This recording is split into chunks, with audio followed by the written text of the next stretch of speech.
इस वीडियो में हम एसएससी जीडी के लिए जीके का बहुत ही इंपॉर्टेंट प्रैक्टिस सेट लेकर के आए हैं, तो वीडियो को पूरा जरूर देखें। पहला क्वेश्चन है कि कौन सा भारतीय शास्त्रीय नृत्य केरल राज्य में प्रचलित सदियों पुरानी मार्शल आर्ट को प्रतिबिंबित करने वाले विस्तृत रंगीन श्रृंगार और अद्वितीय मुखौटों द्वारा प्रतिष्ठित है? तो यह जो है कथकली है। कथकली विकल्प नंबर सी इसका राइट आंसर हो जाएगा। और कथकली को जो है आकाश तत्व का प्रतीक माना जाता है। और ये जो है कथकली के कला के 5 रूप हैं। कौन कौन से हैं? पहला है लिटरेचर, दूसरा है पेंटिंग, तीसरा है डांस, चौथा है म्यूजिक और 5वां है एम्पटिंग के। और इसमें और इम्पॉर्टेंट जानकारी ये जान लेते हैं कि ये जो शास्त्रीय नृत्य है, शास्त्रीय नृत्यों की संख्या कितनी है? 8 है। और शास्त्रीय नृत्य की जानकारी भरत मुनि के नाट्यशास्त्र पुस्तक से मिलती है। और इसके अलावा ये जो है कि सबसे पुराना शास्त्रीय नृत्य कौन है? तो सबसे पुराना शास्त्रीय नृत्य भरतनाट्यम है, जो कि तमिलनाडु का है। और ये भरतनाट्यम जो है 2000 वर्ष पुराना है। और कथकली और मोहिनीअट्टम केरल का है। और कथक जो है उत्तर प्रदेश का है। मणिपुरी मणिपुर का है। ओडिसी ओडिशा का है। सत्रिय असम का है। और कुचिपुड़ी आंध्र प्रदेश का है। ये जो कुचिपुड़ी आंध्र प्रदेश के किसड़ा जिले से संबंधित है। और ये जो असम है यह सबसे नया है और यह श्रीमद शंकर देव द्वारा किया गया था और नकिया नाट के प्रदर्शन को दिखाने के लिए। और सत्रिया जो है सबसे नया है, 500 वर्ष पुराना है। उसके अलावा ये जो है इसके अलावा कह रहा है कि अर्धशास्त्रीय नृत्य कौन है? इनमें से छऊ जो है यह अर्धशास्त्रीय नृत्य है। और छऊ 3 प्रकार के होते हैं। पहला मयूरभंज छऊ। मयूरभंज छऊ जो है उड़ीसा का है। दूसरा है सरायकेला छऊ, ये सरायकेला झारखंड का है। और तीसरा है पुरुलिया छऊ। पुरुलिया छऊ जो है पश्चिम बंगाल का है। इसके अलावा अगला क्वेश्चन दिया हुआ है कि लिम किस राज्य का प्रसिद्ध लोक नृत्य है? तो इस लिम को जो है नूरलिम कहा जाता है। लिम जो है नागालैंड का प्रसिद्ध लोक नृत्य है। और नागालैंड के अन्य लोक नृत्य कौन कौन से हैं? चोंग है, रेगमा है, मोडसे है, बास है, जेलियांग है, सदल केवई। ये जो सदल केवई है बहुत ही इंपॉर्टेंट है, ये बहुत एग्जाम में पूछा जाता है।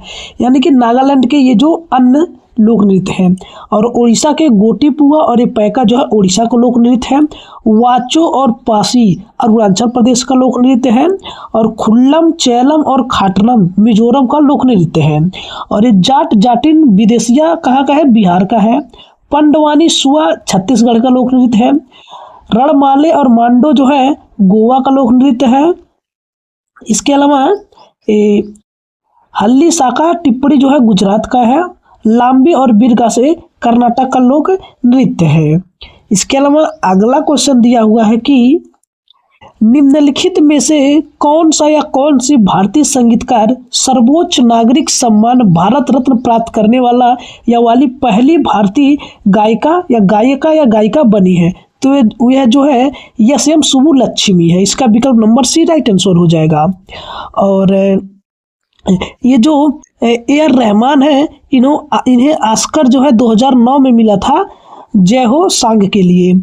और इसके अलावा ये जो आर.डी. बर्मन है यह म्यूजिशियन थी। और आर.डी. बर्मन को जो है पंचम दा कहा जाता था। और जाकिर हुसैन को जो है ये पद्म विभूषण 2023 में मिला था। और ग्रैमी पुरस्कार 2024 में जाकिर हुसैन को मिला था। और पद्म भूषण 2002 में जाकिर हुसैन को मिला था। इसके अलावा ए.आर. सुब्बुलक्ष्मी को 1998 में पद्मश्री मिला था। और पद्म विभूषण 1975 में मिला था। और एस.एम. सुब्बुलक्ष्मी को रमन मैग्सेसे पुरस्कार जो है 1974 में मिला था। और UN प्रदर्शन 1966 में मिला था। इसके अलावा सबसे सर्वोच्च कौन सा है? भारत रत्न है। दूसरे नंबर पे आता है पद्म विभूषण। और तीसरे नंबर पे आता है पद्म भूषण। और चौथे नंबर पे आता है पद्मश्री। और इसके अलावा अगला क्वेश्चन दिया हुआ है कि भारत में हॉकी की सबसे पुरानी प्रतियोगिता कौन सी है? तो भारत में हॉकी की सबसे पुरानी प्रतियोगिता बेटन कप है, जो कि 1895 में हुआ था। इसके अलावा हॉकी मैच जो होता है 60 मिनट का होता है, जिनमें से जिनमें 4 क्वार्टर होते हैं। 15-15 मिनट के 4 क्वार्टर होते हैं। पहले इस आधे घंटे में और दूसरे आधे घंटे के बीच में जो है 15 मिनट का ब्रेक होता है, और पहले 15 मिनट और दूसरे 15 मिनट के बीच में 2 मिनट का अंतराल होता है, ब्रेक होता है, और तीसरे और चौथे 15 मिनट में भी 2 मिनट का अंतराल होता है। और हॉकी वर्ल्ड कप जो है कि शुरुआत 1971 में बार्सिलोना में हुआ था, और 1975 में भारत जीता था। उस समय के कैप्टन कौन थे? अजित पाल सिंह कैप्टन थे। इसके अलावा हॉकी जो है, हॉकी गोल्ड, ओलंपिक में हॉकी गोल्ड जो है भारत 8 बार जीता है। कितनी बार जीता है? 8 बार। पहला 1928 में, दूसरा 1932 में, तीसरा 1936 में, चौथा 1948 में, पांचवा 1952 में, छठा 1956 में, सातवां 1964 में, और आठवां 1980 में। और जो 1928 में भारत ये हॉकी ओलंपिक गोल्ड जीता था, एस्मंडम नीदरलैंड में जीता था, और लास्ट में 1980 में मॉस्को में जीता था लास्ट गोल्ड। इसके अलावा पहला राष्ट्रीय हॉकी जो है 1928 में हुआ था, और हॉकी का सबसे पुराना क्लब 1885 में कोलकाता में हुआ था। इसके अलावा दोस्तों, अगर आप भी एसएससी जीडी की तैयारी कर रहे हैं तो वीडियो को लाइक जरूर करें। अगला क्वेश्चन है कि कबड्डी की किस शैली को आधिकारिक तौर पर मान्यता प्राप्त है? तो जो संजीवनी को मान्यता प्राप्त है, इसका विकल्प नंबर बी राइट आंसर है। और ये जो हॉकी कबड्डी का मैदान होता है, पुरुष के लिए 13 × 10 मीटर का होता है, और महिला के लिए 12 × 8 मीटर का होता है। और मैच जो होता है यह कितने का? 40 मिनट का होता है, लेकिन 20-20 मिनट के अंतराल में 5 मिनट का ब्रेक हो जाता है। और कह रहा कि हॉकी की कितनी शैलियां हैं? हॉकी की 4 शैलियां। पहला हो जाएगा संजीवनी, दूसरा है अमर, तीसरा है हुट्टू, चौथा है गामिनी। इसके अलावा हॉकी में खिलाड़ी कितने होते हैं? तो हॉकी में जो है 7 खिलाड़ी होते हैं, और इसमें 5 खिलाड़ी एक्स्ट्रा होते हैं। और प्रो कबड्डी लीग में जो है 2024 से खेला जा रहा है, और इसमें रेड टाइम जो होता है 30 सेकंड का होता है। और इंडिया हॉकी का हेडक्वार्टर जो जयपुर में है 2014 में। अगला क्वेश्चन दिया हुआ है कि निम्नलिखित में से किस खिलाड़ी को आत्मकथा अनडिस्प्यूटेड ट्रूथ का श्रेय दिया जाता है? तो जो है माइक टायसन को दिया जाता है, जो कि यूएसए के हैं। इसके अलावा फास्टर देन लाइटनिंग किसका है? उसेन बोल्ट का है। और मोमेंट्स किसका है? मोमेंट जो है रोनाल्डो का है। और अनस्टॉपेबल किसका है? मारिया सारायोवा का है। और सर्व टू विन नोवाक जोकोविच का है। और both feel on the ground ये डेविड वेहकम का है। इसके अलावा कम चेंज जो है शाहिद अफरीदी का है। इसके अलावा प्लेइंग इट माई वे किसका है? सचिन तेंदुलकर का है। बिलीव सुरेश रैना का है। और a century is not enough जो है सौरभ गांगुली का है। इसके अलावा अगला क्वेश्चन दिया हुआ है कि केरल राज्य में मकर संक्रांति को क्या कहा जाता है? तो केरल राज्य में मकर संक्रांति को मकर बिलक्कू कहा जाता है। इसका विकल्प नंबर सी राइट आंसर है। और ये जो मकर संक्रांति है, इसमें सुबह सुबह स्नान किया जाता है और दान किया जाता है, और ये मकर संक्रांति 14 जनवरी को मनाया जाता है। और यूपी और दिल्ली में जो है मकर संक्रांति के नाम से जाना जाता है, और यूपी में खिचड़ी पर्व के नाम से भी इसे जाना जाता है। और हिमाचल प्रदेश में माघ साजी कहा जाता है मकर संक्रांति को। और माघी संक्रांति बिहार में कहा जाता है। और पेड़ा पेंडुंगा जो है आंध्र प्रदेश में कहा जाता है।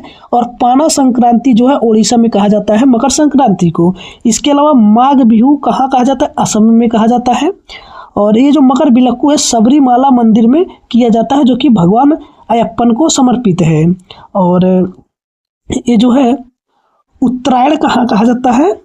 उत्तरायण जो है पतंग उत्सव, उत्तरायण और पतंग उत्सव गुजरात में कहा जाता है। और एलु बिरोधु जो है कर्नाटक में कहा जाता है। और पोंगल तमिलनाडु में कहा जाता है। और ये जो पोंगल है 4 दिन तक किया जाता है। पहला भोंगी पोंगल, दूसरा सूर्य पोंगल, तीसरा है मट्टू पोंगल, और चौथा है कानूम। ये जो भोंगी पोंगल है इंद्र देवता को समर्पित है। और सूर्य पोंगल जो है सूर्य देवता को समर्पित है। और मट्टू पोंगल बैल देवता को समर्पित है। और कोकम जो है एक कन्या को समर्पित है। और इसमें अगला क्वेश्चन दिया हुआ है कि निम्नलिखित में से कौन सा शब्द हमारे संविधान की प्रस्तावना में नहीं लिखा गया है? तो हमारे संविधान की प्रस्तावना में जो है साम्यवादी नहीं लिखा गया है, इसका विकल्प नंबर डी राइट आंसर हो जाएगा। और संप्रभुता, समाजवादी और पथनिरपेक्ष जो है हमारे संविधान की प्रस्तावना में लिखा गया है। और ये प्रस्तावना जो है, संविधान की प्रस्तावना यूएसए के संविधान से लिया गया है, और प्रस्तावना की भाषा जो है ऑस्ट्रेलिया से लिया गया है, और प्रस्तावना की मसौदा जो है पंडित जवाहरलाल नेहरू ने पेश किया था, तैयार किया था। और अगला क्वेश्चन दिया हुआ है कि निम्नलिखित भारतीय राज्यों को उनके गठन के कला अनुक्रम अनुसार व्यवस्थित कीजिए, यानी कि सबसे पहले कौन हुआ था? तो ये जो हरियाणा है 1 नवंबर 1966 को हुआ था, और तेलंगाना जो है 2 जनवरी 2014 को गठन हुआ था। उत्तराखंड का गठन 9 नवंबर 2000 को हुआ था, और झारखंड का गठन 15 नवंबर 2000 में हुआ था। तो इसका ये 2002 में हुआ था। तो इसका सही कालानुक्रम है ACDB, इसका विकल्प नंबर डी राइट आंसर है। और मणिपुर, मेघालय और त्रिपुरा का गठन जो है 21 जनवरी 1972 को हुआ था। इसके अलावा एक ही दिन हुआ था। और अगला क्वेश्चन है कि निम्नलिखित में से कौन सी भारत की नागरिकता प्राप्त करने की शर्त नहीं है? तो भारत में नागरिकता प्राप्त करने की शर्त ये संपत्ति रखना नहीं है, और निवास स्थान है, वंश है, पंजीकरण भी है, और प्राकृतिकरण भी है, और क्षेत्र को शामिल करके ये जो है निवास नागरिकता प्राप्त करने की प्रावधान है, शर्त है। और हमारे भारत की नागरिकता कैसी है? एकल नागरिकता है, जो कि ब्रिटेन के संविधान से लिया गया है। और नागरिकता अधिनियम जो 1975 में आया था, इसे 6 बार संशोधन किया गया था। और सिटीजन जो CAA जो 2019 में आया था, और यह पारित हुआ था 11 दिसंबर 2019 को, और यह लागू हुआ था 10 जनवरी 2020 को। और CAA का फुल फॉर्म जो है सिटीजन एमेंडमेंट एक्ट 2019 है। और नागरिकता में जो है भाग 2 में है, और आर्टिकल 5 से 11 तक है, यानी कि इसमें 7 आर्टिकल हैं। और नागरिकता पर कानून संसद बनाता है, जो कि आर्टिकल 11 में है। अगला क्वेश्चन है कि निम्नलिखित में से अरब वासियों के भारत पर आक्रमण का या के मुख्य कारण क्या थे? तो यह जो है, पहला कथन है धन दौलत लूटना, दूसरा कथन है इस्लाम धर्म का प्रचार प्रसार करना, तीसरा कथन है समाज सुधार। तो धन दौलत लूटना और इस्लाम धर्म का प्रचार प्रसार करना अरब वासियों के भारत पर आक्रमण का मुख्य कारण था, इसलिए इसका कथन 1 और कथन 2 सही होगा। इसका विकल्प नंबर 2 राइट आंसर हो जाएगा। और भारत पर जो है 711 ईस्वी में अब्दुल्लाह ने आक्रमण किया था, और बुदैल ने आक्रमण किया था, लेकिन राजा दाहिर ने इनको हरा दिया था। और 712 ईस्वी में मोहम्मद बिन कासिम ने भारत पर आक्रमण किया, और वह पहला आक्रमणकारी था जो कि जीत गया था, और इन्होंने सिंध पर जजिया कर लगा दिया था। इसके अलावा अगला क्वेश्चन है कि तराइन की पहली लड़ाई किस वर्ष लड़ी गई थी? तो तराइन की पहली लड़ाई 1191 में लड़ी गई थी, इसका विकल्प नंबर बी राइट आंसर है। इसके अलावा मोहम्मद गौरी के द्वारा कितने लड़ाई लड़े गए? 1175 में मुल्तान पर, 1178 में, 1191 में, 1192 में और 1194 में। 1175 में मोहम्मद गौरी मुल्तान पर विजय प्राप्त की, और 1178 में पाटन और गुजरात का युद्ध हुआ, जो कि सोलंकी वंश और नायिका, ये सोलंकी वंश के पाटन गुजरात जो है सोलंकी वंश था, और नायिका देवी शासन कर रही थी, और यहाँ से मोहम्मद गौरी हार गया था और भाग गया था।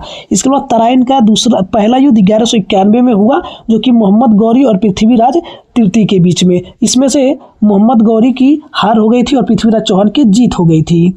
इसके अलावा फिर 1192 ईस्वी में तराइन का दूसरा युद्ध हुआ, जिसमें मोहम्मद गौरी और पृथ्वीराज चौहान के बीच युद्ध हुआ, और इसमें पृथ्वीराज चौहान हार गए और मोहम्मद गौरी जीत गए। और इसके अलावा 1194 ईस्वी में चंदावर का युद्ध हुआ। चंदावर का युद्ध जो है जयचंद और मोहम्मद गौरी के बीच हुआ था, और ये मोहम्मद गौरी जो है मोहम्मद गौरी जीत गया था चंदावर के युद्ध में, और जयचंद हार गया था। और तराइन के दूसरे युद्ध में जो है मोहम्मद गौरी का नेतृत्व जो है जयचंद्र ने किया था, और मोहम्मद गौरी ने 1194 के चंदावर के युद्ध में जयचंद के साथ घात कर दिया था, और इसे कन्नौज का राजा थे जयचंद। इसके अलावा अगला क्वेश्चन है कि इल्तुतमिश के संबंध में इनमें से कौन सा कथन सही नहीं है? पहला कथन है उन्होंने चांदी का सिक्के टका और तांबे का सिक्के जीतल प्रचलित किए, ये सही है। उन्होंने दासों की आधिकारिक कुलीनता को चालीसा के रूप में स्थगित किया, ये भी सही है। उसने लाहौर के स्थान पर दिल्ली को राजधानी बनाया, ये भी सही है। लेकिन उन्होंने दिल्ली में एक क़्वात उल इस्लाम मस्जिद का निर्माण करवाया, ये गलत है। ये जो क़्वात उल इस्लाम की मस्जिद जो है कुतुबुद्दीन ऐबक ने बनवाया था, और कुतुबुद्दीन ऐबक ने 2.5 दिन का झोपड़ा भी बनवाया था। 60 दिन में बना था, 60 घंटे में बना था। और चालीसा जो है तुर्क ए चहलगामी कहा जाता है, जो कि जिसमें 40 सरदार थे। और इसमें अन्य इम्पॉर्टेंट जानकारी ये है कि दिल्ली सल्तनत के बारे में जान लीजिए। दिल्ली सल्तनत जो है 320 वर्षों तक चला। पहला था गुलाम वंश, दूसरा था खिलजी वंश, तीसरा था तुगलक वंश, चौथा सैयद वंश, पांचवा लोधी वंश। जो गुलाम वंश था 1206 से 1290 तक चला था, और गुलाम वंश के संस्थापक कुतुबुद्दीन ऐबक थे। और दूसरा था खिलजी वंश। खिलजी वंश 1290 से 1320 तक चला था, जिसके संस्थापक जलालुद्दीन खिलजी थे। इसके अलावा तुगलक वंश जो है 1320 से 1414 तक चला था, जिसके संस्थापक गयासुद्दीन बिन तुगलक थे, संस्थापक है। और सैयद वंश 1414 से 1451 तक चला था, जिसके संस्थापक खिज्र खां थे।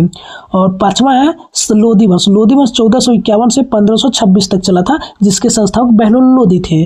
और ये जो खिलजी वंश था, ये सबसे कम समय तक इसका शासन रहा, और तुगलक वंश का शासन सबसे ज़्यादा तक था, 94 वर्ष था। इसका कितना था? 94 वर्ष था शासन था। और कुतुबुद्दीन ऐबक का मृत्यु जब पोलो खेलते समय हो गया था, और इन्होंने 1206 से 1210 तक शासन किया। और लाख बख्श और पील बख्श जो है कुतुबुद्दीन ऐबक को कहा जाता है। लाखों का दान करता था, इसलिए लाख बख्श कहा गया, और हाथी सवार करता था, इसलिए इसे ऐबक मतलब पील बख्श कहा जाता था। और ऐबक की राजधानी लाहौर थी। और अगला क्वेश्चन है कि रजिया सुल्तान डॉट डॉट की पूर्ववर्ती थी, यानी कि रजिया सुल्तान किसके पहले शासन की? तो रजिया सुल्तान का शासन जो है 1236 से 1240 तक चला। और जो रजिया सुल्तान थी इल्तुतमिश की बेटी थी। तो रजिया सुल्तान जो है बहराम शाह के पहले शासन की थी, क्योंकि बहराम शाह का शासन जो 1240 से 1242 तक था, और रजिया सुल्तान का शासन 1236 से 1240 तक था। और अगला क्वेश्चन है कि कौन सी अक्षांश रेखा देश की जलवायु को प्रभावित करते हुए भारत के मध्य से होकर गुजरती है? तो यह जो है कर्क रेखा है। कर्क रेखा जो है 17 देशों से होकर के गुजरती है, और 3 महाद्वीपों से होकर के गुजरती है, और 6 जल निकायों से होकर के गुजरती है। और कर्क रेखा सबसे नज़दीक जिला जो है, कर्क रेखा के सबसे नज़दीक जिला जो है रांची है, जो कि झारखंड में है। और कर्क रेखा का सबसे दूर राजधानी जो है जयपुर राजस्थान का है। और कर्क रेखा 8 राज्यों से होकर के गुजरती है। पहला मित्र पर गमछा जार, मिजोरम, त्रिपुरा, पश्चिम बंगाल, राजस्थान, गुजरात, मध्य प्रदेश, छत्तीसगढ़ और झारखंड, छत्तीसगढ़। अगला क्वेश्चन है कि पृथ्वी की गोलाकार आकृति के कारण 180 डिग्री देशांतर को क्या नाम दिया गया? तो उसे अंतर्राष्ट्रीय तिथि रेखा कहा गया, जो कि 1884 में कहा गया था। और भूमध्य रेखा को इक्वेटर या विषुवत रेखा कहा जाता है। और भारत का मानक समय रेखा जो है, मानक समय रेखा 82.5 डिग्री पूर्वी गोलार्ध में है। और मानक देशांतर रेखा 5 राज्यों से होकर के गुजरती है, उत्तर प्रदेश, मध्य प्रदेश, छत्तीसगढ़, आंध्र प्रदेश और ओडिशा। अगला क्वेश्चन है कि भारत का पहला बायोस्फीयर रिजर्व कौन सा है? तो भारत का पहला बायोस्फीयर रिजर्व जो है नीलगिरी बायोस्फीयर रिजर्व है, जो कि 1986 में घोषित हुआ था। और बायोस्फीयर रिजर्व की संख्या 18 है। और अगला क्वेश्चन है कि भारत का राष्ट्रीय उद्यान राज्य का निम्नलिखित में से कौन सा युग में सही है? तो साइलेंट वैली राष्ट्रीय उद्यान कर्नाटक का है, एक गलत है। साइलेंट वैली राष्ट्रीय उद्यान केरल का है। दूसरा बांधवगढ़ राष्ट्रीय उद्यान राजस्थान का है, लेकिन ये बांधवगढ़ राष्ट्रीय उद्यान राजस्थान का नहीं, ये मध्य प्रदेश का है। अगला कि कान्हा राष्ट्रीय उद्यान मध्य प्रदेश का है। तो इसका कथन 3 सही है, इसलिए इसका विकल्प नंबर 2 राइट आंसर है। पिन वैली हिमाचल प्रदेश का है, और फ्लावर वैली उत्तराखंड का है, और नुब्रा लद्दाख का है, कंबन तमिलनाडु का है, डेजडू नागालैंड का है, स्पीति वस्पा संग्राम हिमाचल प्रदेश का है, सिलिकॉन बेंगलुरु का है, अरक्कू घाटी आंध्र प्रदेश का है। अगला क्वेश्चन है कि निम्नलिखित विकल्पों में से अर्थव्यवस्था के प्राथमिक क्षेत्र की पहचान कीजिए। तो इसमें कृषि जो है यही प्राथमिक क्षेत्र है, इसका विकल्प नंबर डी राइट आंसर है। प्राथमिक क्षेत्र में कृषि, पशुपालन, वानिकी, मत्स्य पालन आदि आते हैं। और द्वितीय क्षेत्र में विनिर्माण आते हैं कि फैक्ट्री आते हैं, जैसे जूता बनाना, अन्य जो फैक्ट्रियाँ हैं कागज बनाना। तीसरे में है सेवा क्षेत्र, जैसे बैंक आ जाते हैं, हॉस्पिटल आ जाते हैं, एजुकेशन आ जाता है, और ट्रांसपोर्ट आ जाता है, ट्रेड आ जाता है, हॉस्टल आ जाता है। अगला क्वेश्चन है कि भारतीय अर्थव्यवस्था में क्षेत्रों को किस आधार पर निजी और सार्वजनिक में बांटा गया है? तो जो उद्यमों की स्वामित्व के कारण बांटा गया है। और आज का अगला क्वेश्चन है कि मायोपिया को किसके रूप में जाना जाता है? इसका राइट आंसर क्या है? अगर आपको पता है तो कमेंट बॉक्स में जरूर बताइएगा, ये होमवर्क है। तो दोस्तों ये था एसएससी जीडी के लिए जीके का प्रैक्टिस सेट। तो वीडियो अगर आपको अच्छा लगा है तो आप लोग वीडियो को लाइक करें और कमेंट बॉक्स में बताएं कि आपका स्कोर कितना रहा, यानी कि प्रश्न पढ़ने के बाद आपने कितने प्रश्न का जवाब सही दिया है। मिलते हैं अगले वीडियो में। धन्यवाद। जय हिंद।